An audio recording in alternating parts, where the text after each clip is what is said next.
Good day everyone, I am Unti Siti Halima Mangutara Unti, and for my part I will be sharing with you the relationships and daily tensions happenings inside the annex. Discussing about the relationships happenings inside the annex. So based on Anne's entry from September 29, 1942, she describes how the arrival of Mr. Dassel changed the relationships inside the secret annex. Because at first, Anne thinks he is a polite and quiet man. But as they begin living closely together, she slowly realizes that he actually very slow to adapt to the rules inside the annex because he keeps asking the same questions again and again, like when they can use the toilet or how the washroom schedule works.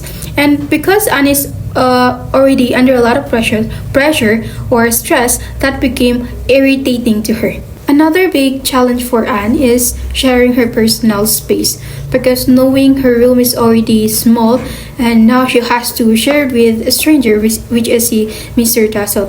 And Anne also tries her best to accept this because she knows they are hiding to stay alive and also for the sake of saving someone's life. But now she also admits that it is emotionally difficult to let someone into her private world or to share her belongings. And she loses a sense of comfort, privacy, and independence.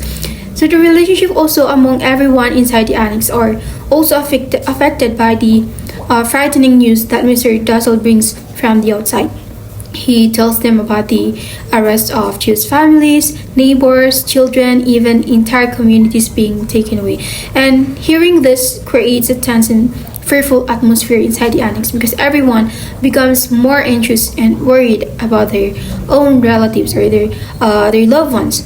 So the relationship in the annex, the people inside the annex, they face constant fear, pressure, not just because of the lack of space, but also the personality differences and their struggle to survive together.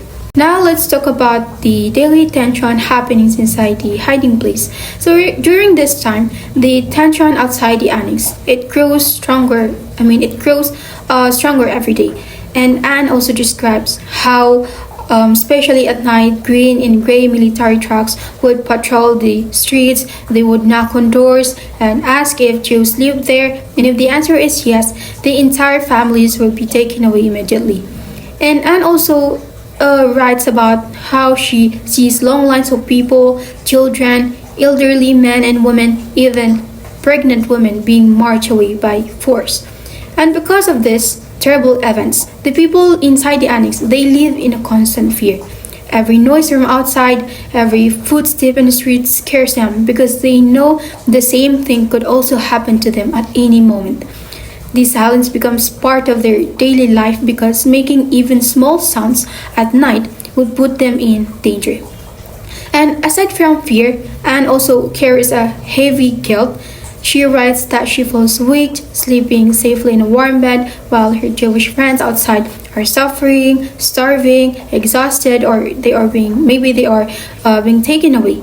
Now, she begins to feel torn between relief for her own safety and sadness for others. So emotionally, Anne becomes restless. There are days when she feels scared and trapped inside the annex, days when the walls feels too close, and days when she is overwhelmed by the emotional pressure because the atmosphere inside the annex, it becomes it becomes heavy and very suffocating because it is full of unspoken fear, anxiety, and the reality that they are living one step away from danger. To sum up my part, between September 29 and November 1942, Anne's diary shows it shows that life inside the annex is shaped by relationships that change under pressure and by daily tension caused by fear of arrest. Her interests reveal how human connections become more complicated when people are forced to share limited space and face constant danger. And Anne's feelings, irritation, fear, guilt, and hope gave us a deeper understanding of what it means to live in hiding. And that's all for my part. Thank you so much.